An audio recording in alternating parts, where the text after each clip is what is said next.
Hello, hi, what's up? It's me, Karen, your favorite booktuber, and I am here to talk about the 5 films that I watched in December 2024 because I am a film critic. And of the 5 films that I watched, the first one was a documentary. The other 4 were all, I realize this now, adaptations of novels, which is really interesting. And one can have a lot of thoughts and questions on that, but let's just dive into it with the first film that I watched, which was the documentary. That was Diana Vreeland, The Eye Has to Travel. If you don't know, Diana Vreeland was a fashion editor and then went on to work at the Met and played a significant role in the department there. And so she started working, I think, when she was 30 or 40 and worked for about 40 years. She was born in Paris to American parents in 1989, and she died in, I just looked this up, but I've already forgotten when she died. I got that date wrong. So she was born in Paris in 1903, but she died in 1989 at the age of 85. And so she was a fashion editor at Vogue for a while and was known for some of the editorials she created they are just beautiful, fantastic, and they take the reader to spaces that we haven't encountered before, like literally some iconic imagery from that time period. And she's really known for having incredible taste. She also published a book, Allure, which, as I discovered in some of the reading that I did in the fall, was something that Jackie O helped create and set about. But Diana Vreeland is known for, she was not a beautiful woman, but had incredible taste, and she really was at the forefront of a lot of culture and had a very over-the-top manner of speaking. And this documentary was made in 2011, and I think that they did a really good job. They used archival interview footage and then would pull her voice from that and overlay it over images, video. And there were also interviews from people in her life who spoke about her perspective on life and how she was someone who just had a strong sense of self and style and was really forward-thinking and clever and so witty, and that she wasn't someone who'd had traditional schooling, was brilliant and could see and connect things in ways that were really imaginative. And I did copy down a few quotes and things that she had said, but that's in a different journal, and I don't have that journal downstairs, so we're not going to spend too much time on that. After that, I read The Sisters Brothers. I did read that book, and then after reading it, I watched the film because in Plek we're doing a readathon, the Plekathon, if you would, and one of the prompts is that you read a book and then you have to watch the adaptation, and that helps you get more points. And it did really drive home for me that I personally just I wonder, what is the point of having an adaptation of a novel? Because a lot of them aren't that great. And they put a bad taste in my mouth. And I think that's an interesting thing for me to say, because I do know that a lot of movies are made from novels. It's something that the industry does look towards a novelist and to pull ideas from there to really keep their industry going. Now, The Sisters Brothers originally was by Patrick DeWitt, and is a story of 2 brothers whose last name are sisters, and they are frontiersmen, or rather this is a Western, but it's very humorous, and I think you could see parallels. It's like a funny blood meridian. And in this movie, you have the 2 brothers who are working for this mean guy, and they're going out west to California to find the mean guy's enemy, but then they discover that they were oh, he's actually chill. Why don't we get to know him more? And because this is the time of the gold rush, there's a little gold rush incident that's also happening, and they're getting embroiled in that. And it's hard for me to talk about this film because I think about the novel and the layers that we get through the novel that we don't get in the movie. In the movie, first of all, the characters looked very different from how I envisioned them in my head and the way they were described. And the film also does something that I think is quite silly. One of the things about the novel is that the eldest brother killed the father. And in the movie, they say that the youngest brother killed the father, and this haunts the eldest brother. But that's not true, and that wasn't needed. I don't know why they did that. That was kind of annoying.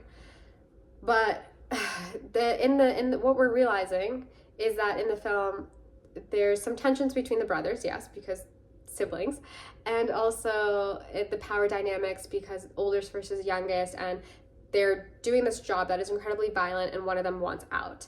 And you're seeing the ways in which they're kind of going through a journey. One, they are physically going through a journey, going from the West, well, from Middle America to the West, and then also undergoing a spiritual change, if you would, or like an emotional change. That's what's happening.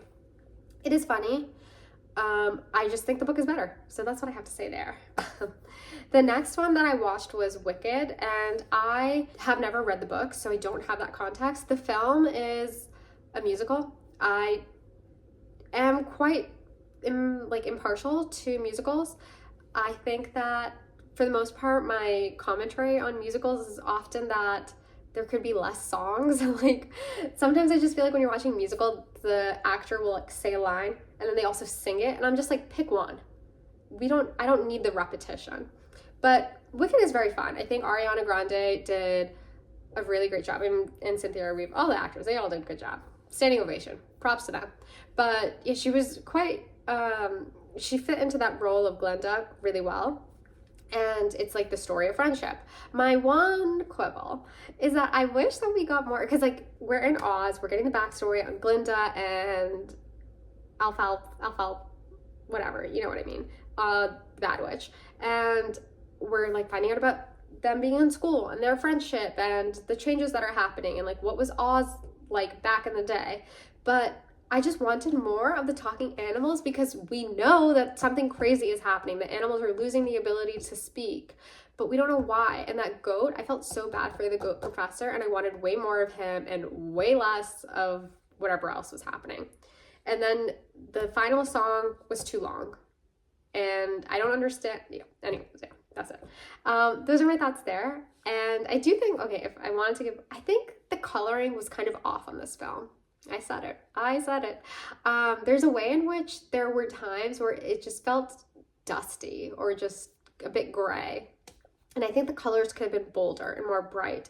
And there were also times where you would see one of the main actresses and their face was not lit very well, but behind them it was incredibly well lit and bright. And I think you could say like, oh, that was intentional, but I don't think it was. And I've been paying attention, not that often, occasionally, sometimes, once or twice. I've listened to actresses talk about the importance of lighting, and I think that whoever was doing the lighting for these films was not lighting it properly. I don't know, maybe that's part of it. And then coloring, those are my thoughts. So controversial maybe. Okay, after that I watched French Exit, which is another Patrick DeWitt original creation. I read French Exit and then I watched the film. While I watched the film, I was also puzzling, because I literally finished the book and then watched the thing, and I felt dissatisfied from The Sister's Princess. French Exit is the story of a mother and her son who the money's ran out. They were really wealthy, but it's no more. They've gone off to Paris, and the mother has a plan. She wants to die. And it's quite absurd and like silly, and I genuinely tend to like that. I think though, in the novel, we get more naturally, and the novel just gives us so much, and it pains me that people don't read more, because film as a medium is weak. Another controversial thing I'm saying. You just cannot give as much backstory. Or not even just backstory, just details. You don't get details. You don't get all that texture and the layers that we need. And for that, I feel pain. So dramatic. I feel pain when I watch a film, and I know, having read the book, and I know that the audience member is missing out on a lot of stuff. In the novel, we get the scene of the mother's like death, but we don't get that in the film. And in some regards I thought that was good, because it would have been really gruesome, but then I'm like, I don't know, it ends in a kind of a whack way, but not, because there was a cute element between the mother and the son. But so what I have to say is, having read these two novels by Patrick DeWitt and then watching the films, I feel as if, and I don't know much about his other work. I know he's quite prolific, I think, but both of these are interesting to read in tandem, because they're both concerned with intimate relationships. Brother and brother, mother and son.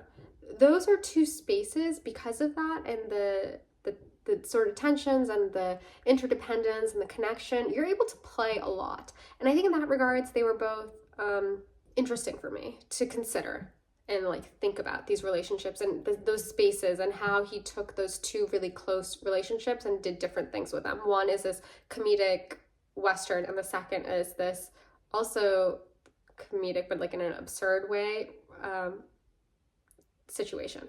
Having said all that I've said, if you want more of my thoughts on these books, really, check out my December wrap up, because I will discuss these books further in that space. On the last day of 2024, I watched Twilight of the Warriors Walled In. Now, I guess this was a novel and a comic book, but this is like, there's a lot happening in this film. It is 2 hours long. So I'm kind of gonna just give you a little bit more info. So the Walled City is this lawless space within Hong Kong in the 80s that is very like for the people who are down and out, and there's like an ecosystem there, and there's this understanding that if you help people, they will help you back, but don't cause trouble. But the people there are people who are on the outskirts of society, and somehow our protagonist is this underground fighter who's a refugee who wants home, and he comes to the Walled City, and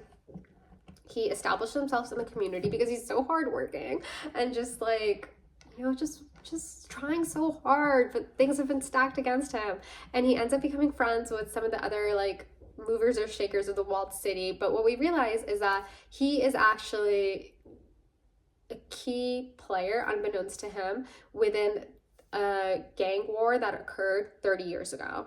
And he is the son of one of these guys. And what we realize in this film is that there are a lot of people, primarily these older gangster men, who don't want the past to die, who are unwilling to bury the past and instead want to enact violence and revenge and whatever.